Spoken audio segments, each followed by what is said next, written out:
Peter Ndoro and Asanda Beda are here to help you rise and shine. Weekdays, 6 till 9 a.m. Central African Time. Only on Channel Africa. Well, let's get a look into some of the stories highlighted earlier, as well as a throw forward to the week ahead. And we call this the Africa Roundup Wrap, where we invite our resident analysts. So today, on this Monday, on the 2nd of June, we're joined by Mighti Jamie to talk to us about some of these stories. Good morning, Jamie. How are you today? Morning, Asanda. Good morning to the listeners. I'm good, thank you. Great. I hope you had a good weekend. Yes, it was relatively quiet, just following the soccer and trying to keep up. All right. Yeah, the soccer seems to have been an exciting one for a lot of people this weekend.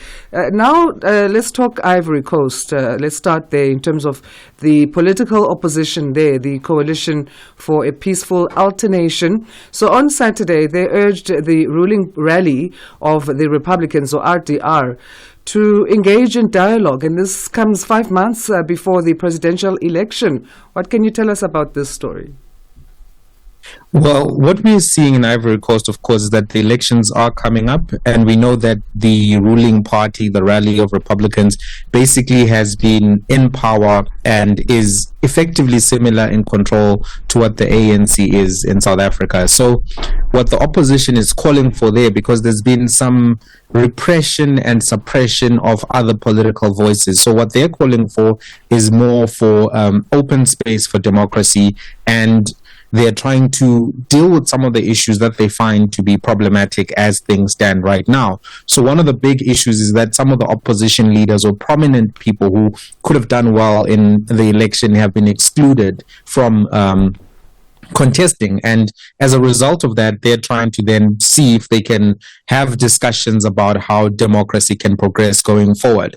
It must be said at this particular moment, the other issue is that the issue of Mr. Ouattara, who is the incumbent, who secured a second term and is currently seeking a third term, and there's a controversy over there in respect to the term limits and issues around term limits. So as things stand, the election is going to happen. You've got, Mr. Ouattara running for a third term effectively, and opposition voices then trying to see what they can do. And we'll have to see what the outcomes are of these negotiations, what is discussed. But the long and short of it is really those concerns about democracy. We may find that if these talks don't go well, what could then happen is that you could end up having protests, or you could have the election being challenged as not having been constitutional or something to that effect. So it's still early days in terms of these particular talks. And this Coalition for a Peaceful Alternation, basically the CPA, is an umbrella body which is trying to bring all of the opposition voices together, bring the various opposition parties together under one umbrella. And their premise is that in so doing, they may be better able to win the election or have a stronger chance in the election. People are frustrated on the ground. Cost of living has been very high. The issues around, cocoa going to Europe and then them not getting the fair prices in terms of the farmers, and Ivory Coast, as we know, is one of the leading exporters of cocoa. So all of those issues continue to be a challenge. The country is facing large rural population, large underdevelopment in the rural areas. So people are generally frustrated with the pace of change, but we'll have to see necessarily how these talks play out, Asanda. How do you view the opposition's call for this dialogue? And they also want revisions to the electoral lists in Senegal. Well, we'll have to see. We'll have to see, because as oppositions, they are making particular plays in terms of trying to get into the conversation, trying to raise particular issues, and to try to use that also as a galvanizing call. So we'll have to see how the public responds to this, and if at all it is a call that has a lot of support on the ground. Some of the issues that are being raised are legitimate, issues around why are people being excluded, issues around let's have a united opposition, issues around the third term. So we'll have to see how, it's responded to on the ground, and if the ruling party is actually going to play ball. As we're saying, it's 5 months away from the election.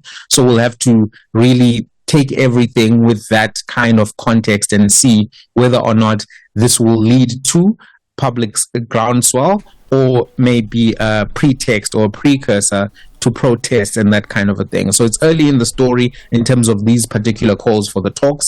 But of course, one of the strong issues that has been outstanding, or one of the issues that has been recurrent, is this issue of African leaders going for third terms, fourth terms. That's basically how you end up with dictatorships. That's how you end up with democratic regression. So that in and of itself is a strong issue that is being raised. And typically, although African countries have been doing this, we haven't seen strong responses from the continent in terms of trying to really cut this behavior out, so to speak, this third term behavior, because it is something that leads to these fiefdoms and these African dictatorships that don't end and cause massive underdevelopment as those people become more entrenched. Let's move to South Africa now. Businessman Patrice Motsepe is being viewed as somebody who has quite a high popularity, and that rising popularity is sparking conversations among South Africans that he would be able to influence and help revive the ANC's fortunes ahead of the upcoming elections. Firstly, do you think he's even interested? And secondly, how would his presence help the ANC in terms of how their imaging needs to change? Well, yes, we've seen a lot of stories coming out in the month of May and even now going into June around Patrice Motsepe, South Africa's richest black man, actually contesting. So the first question around whether or not he's interested, from the reports, it seems that he is interested. One of the things that also gives a lot of credence to that is because the reports seem to be coming from his political circles. It's almost like this is a soft launch, a testing, so to speak, or even laying the ground for his future political campaign. We're still a long way off from the ANC, conference, which is happening in 2027. But you would want to start building some support, putting your name in the hat. And that's something that it seems is happening now. He said he is available. The other thing that has happened on the business side, which indicates that he has some interest in doing this, is that he's taken all of his companies private, and that process actually was concluded at the end of May. And what that does is it allows you to actually be able to hand over to family members without public scrutiny, similar to what we saw, but although Cyril Ramaphosa did it a bit later, taking the businesses private, putting them in a trust, and all of that. So that seems to be a preparation for a presidential run in and of itself. Now, in terms of will it be able to help the ANC, will it be effective? Right now, the ANC is not polling very well. They're polling between 30 and 40%. We saw that they had a very negative outcome in the last election, and they are likely to be aware that their prospects are not going to be strong without President Ramaphosa, because he's somebody who was basically helping the party's image and was able to bring other voters who were discouraged or maybe unenthusiastic about the ANC brand back into the fold, although with limited success.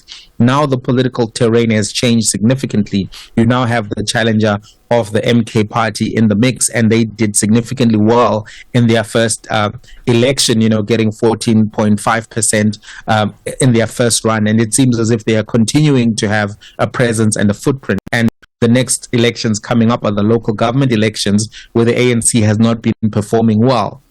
Internally within the ANC, they have this challenge of succession right now. And if you're looking at the options, it looks as if there may be a very, very difficult factional battle. If you're looking at people such as Paul Mashatile, who has been implicated and accused and alleged in various publications for various corruption scandals.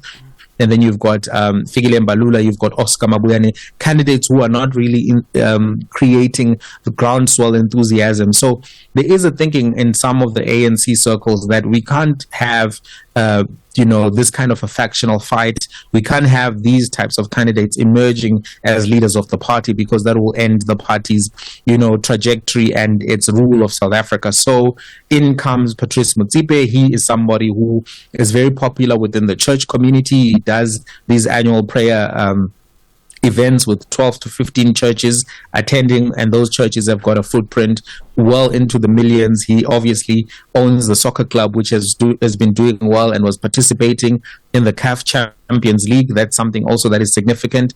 And as well, himself is somebody who's respected and his businesses are seen to be successful, Sanlam and various others. So it may very well be that the thinking is at this particular point, you need a billionaire figure, somebody who's successful, somebody who doesn't have the legacy challenges of corruption or the media allegations swirling around their name to be able to hold off the MK party and maybe hold on to a 40% so that they can be another coalition with the DA. So this is what is feeding the narrative and the thinking, and it does look like he is interested and will be trying to contest. All right, let's move over to Gabon now. They're looking at halting the exports of raw manganese by 2029, and this as part of a national strategy to strengthen their local industry and lessen the reliance they have on unprocessed resource exports. The government announced these plans and this key step in its broader economic transformation agenda. What else is worth noting as part of this agenda? Well, this story is interesting because it seems as if they are taking a page from Ibrahim Traore and what has been happening in Burkina Faso in terms of pushing through with these ultra-nationalist ideas. We know, for instance, that the idea around resource beneficiation has been in Pan-African circles for a very long time. People say, why do we send our gold over there? Why do we send our manganese in this particular case over there? In Ivory Coast, we were talking about it earlier, it's the cocoa. Why are we importing chocolate when we are the ones producing the raw materials? So it looks as if they're taking a page out of that. And of course, there's a necessity for that to happen across. Now, the key challenge is going to be, is this a populist move or is it really something that they're going to do in a incremental step-by-step manner?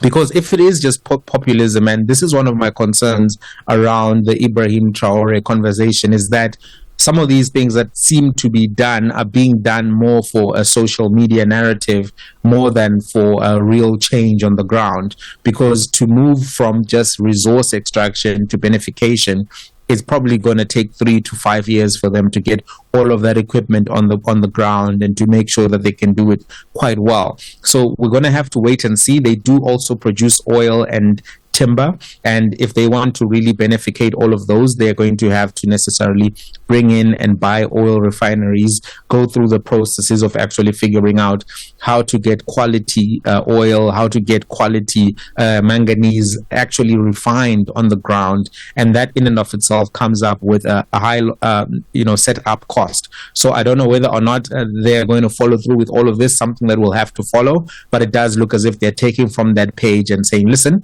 we are the second largest producer. We should be making this by ourselves. We should be exporting the finished product to China, to other countries that are using this, and we'll see what happens. And I think it is an interesting idea, similar to what has been happening in the other, West African nations. We'll see whether or not it actually is not pure populism and something more substantial. All right. Finally, on Morocco, the Britain's Foreign Minister David Lammy stated on Sunday that the UK views Morocco's autonomy proposal as the most practical solution to the Western Sahara conflict. There's been a long-standing dispute involving Morocco, which claims the territory, and the Algeria-supported Polisario Front, which seeks independence from the region. What could possible challenges be to Morocco's autonomy plan? Well, I mean, the possible challenge to answer the question directly is that it's not something that is being accepted by the resistant movements themselves. So this proposal was quite surprising from the UK, because as things stand right now, that is not the position that Algeria supports. It's not the position that the Sahrawi refugees support. It's not the position that the Polisario Front supports, because what they want is they want full independence for the Western Sahara. It's also not the position that some African nations support, such as South Africa, for example. So that's going to be the challenge in and of itself. Now, in terms of the UK proposing this, it was quite surprising, because the UK has been taking, particularly under the Labour Party that has just come in, they have been taking very strong positions on issues of international relations. For instance, their position on Israel is a bit tougher on Israel, and this particular position seems to be contradictory to their other positions, even though other nations have also said that they think that this is a interesting plan, or a plan that can make sense. But it's very surprising coming from the UK in particular, and I'm not sure if they have, brainstormed this with France, which still has a large amount of influence in the region.